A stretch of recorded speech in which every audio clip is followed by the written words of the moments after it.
Hi there, welcome to this video. So this is 6.1.1 part C, which is concentrating on the genetic control of what we call body plan. Body plan basically means like which bit of the body goes where. So the fact that we've got a head at one end of the body, a tail at the other end, where do the wings go, where do the legs go? That's what body plan means. So it's the genetic control of the development of the body plan. And there's two parts to the spec. We've got to know about something called homeobox genes, and we've got to know about a subset of these homeobox genes, which is called HOX genes. Okay, so this is like a subset, what they call a subset of homeobox. So starting off with the homeobox genes, the first thing that we need to know about those is that they're very similar and also what we call highly conserved, which means like throughout evolution over time, they haven't changed very much. So as evolution happens over time, you know, the sort of tree of life, that one thing evolved into two, and then this one evolved into two, and this one evolved into two.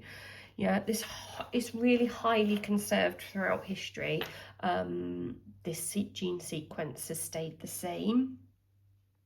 Okay, so we need to know that it's very similar and very highly conserved in, so they then kind of come together in three different categories. So we need to know plants, animals, and fungi, and hopefully we know that they are three different kingdoms, and they do quite often ask you which ones they're highly conserved in. Okay, now what homeobox genes actually do is that they regulate gene expression.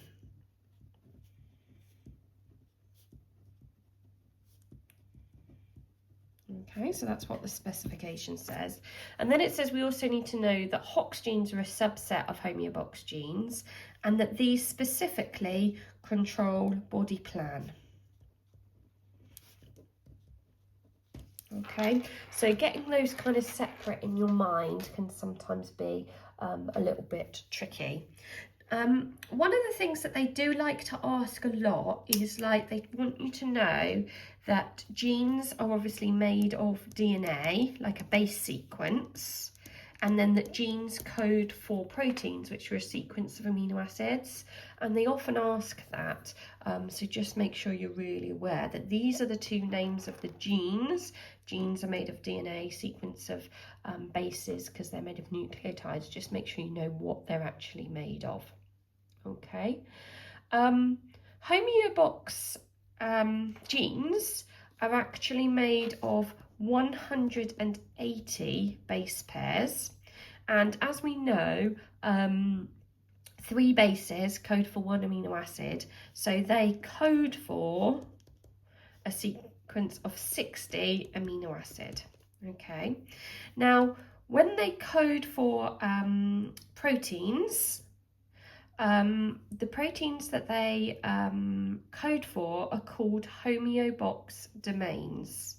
Okay, so they code for proteins called homeobox domains. Okay, now here's the tricky bit that they're kind of trying to catch us out on.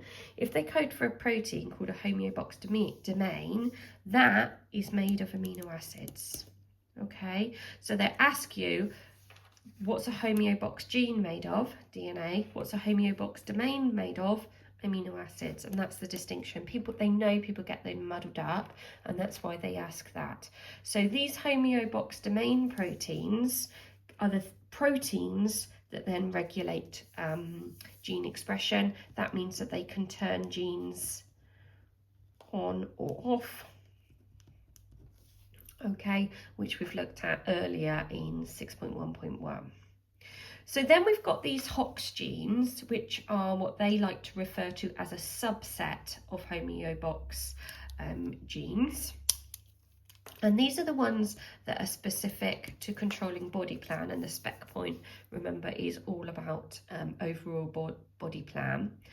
So HOX genes, because they're a subset of homeobox genes, they will also code for proteins called homeobox domains, which are proteins made of amino acids.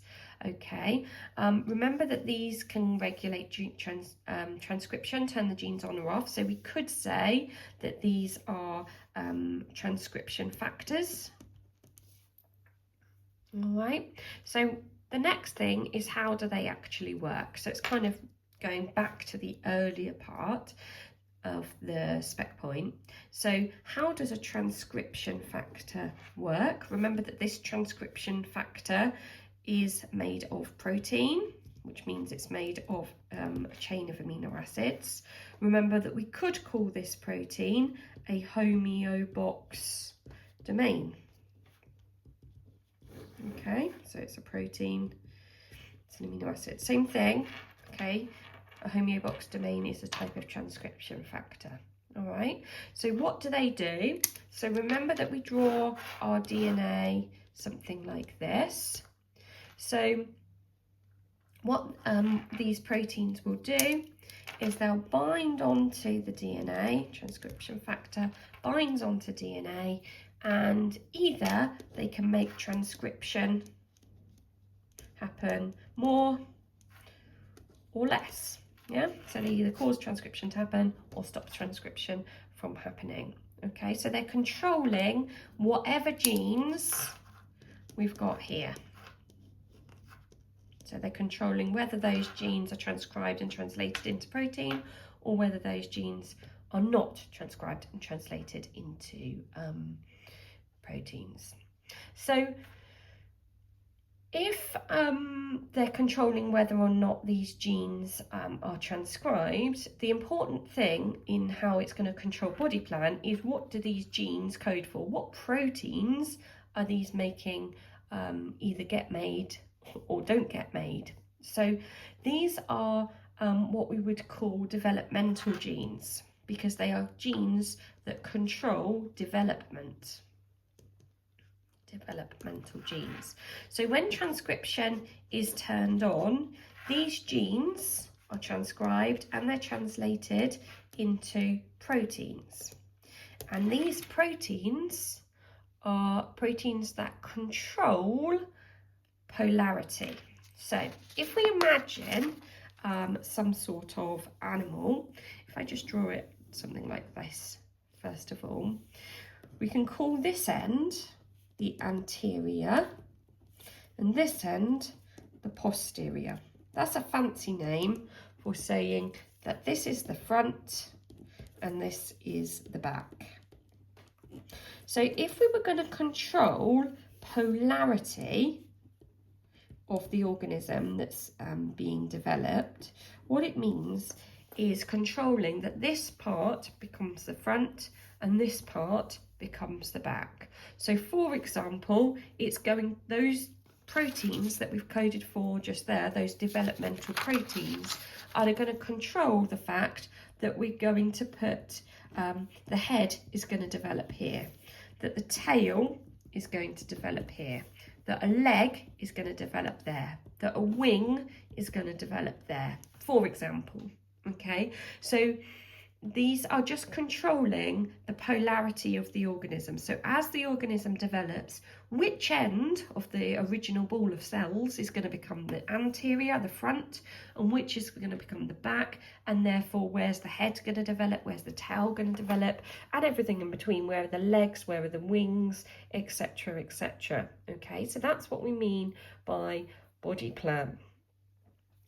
One of the most commonly studied organisms is something called the fruit fly, and the fruit fly is also called a Drosophila.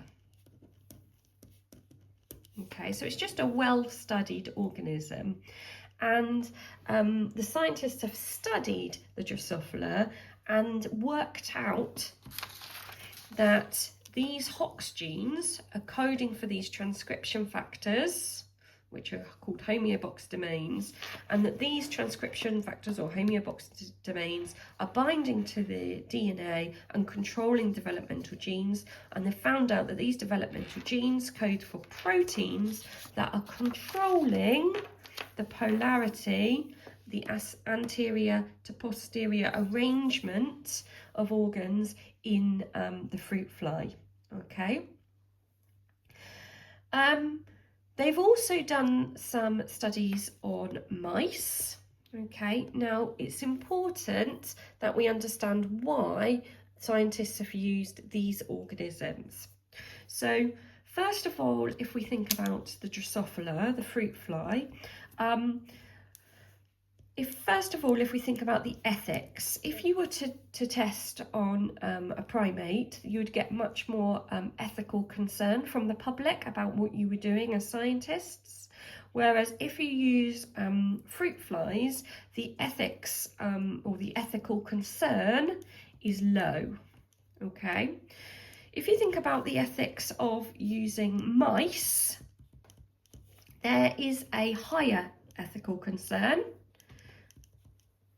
but it's not as high as if you were to use something like a primate. Okay, so for kind of the original research, maybe start with something like a Drosophila and then move on to mice. Using Drosophila is very cheap. It has a very low cost. Using mice also is cheap. It has a low cost. Both organisms do reproduce very quickly, which helps with the cost and also helps with the speed of the research that you can do.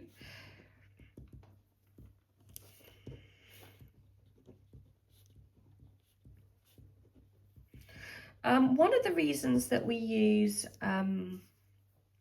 both of these organisms is that they're very well researched. They've been used in research a lot. They're very well understood by scientists. So to then change to a different organism, we'd have to do a lot more learning, whereas we understand their genetics, we understand their development, it's very well understood by scientists, so we're just kind of elaborating on that. Fruit flies have very simple genetics, which makes the research quite easy. Simple genetics, also a simple body plan, which helps to make the research quite easy. Mice are more complicated, okay.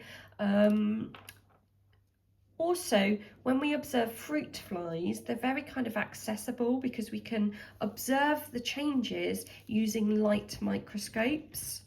So for example, we can just put the flies under a light microscope. We can easily see where it's grown antennae, where it's grown wings, where it's grown legs.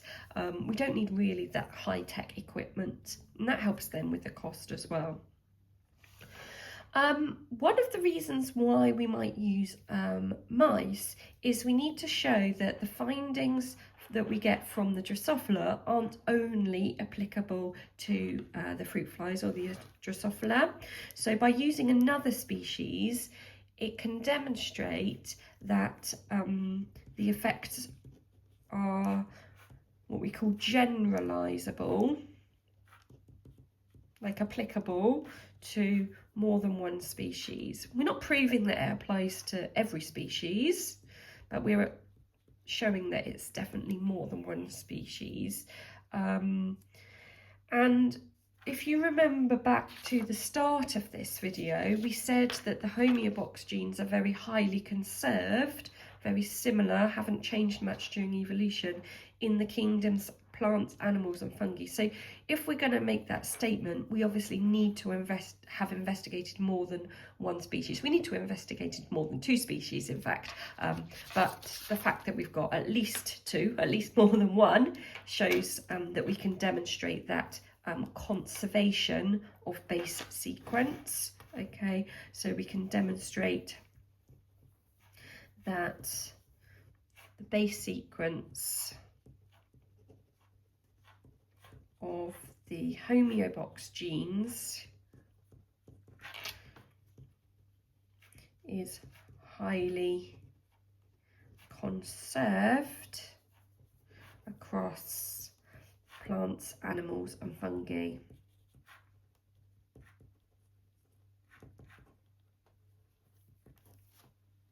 Okay, so in summary, the thing you're going to get mixed up with is these words that are kind of very similar. So just make sure that you're really sure about the difference between homeobox genes, which are like a larger category, and then a subset of that called HOX genes, and it's the HOX genes that control the body plan. They're both kind of the same thing, so they both code for these things called homeobox domains, and make sure you're really sure that the homeobox domains are made of protein, they're made of amino acids, whereas these two are genes, so they're made of nucleotides, they're a base sequence, okay, so what they're made of. And then that these homeobox domains act as transcription factors to control gene expression, and the way they do that is they bind to the DNA and they control whether these developmental genes get transcribed and translated into proteins, and then these proteins are going to control the body plan, so they're going to control which part of the body grows where, and then make sure you understand why the research has been done on these species in particular.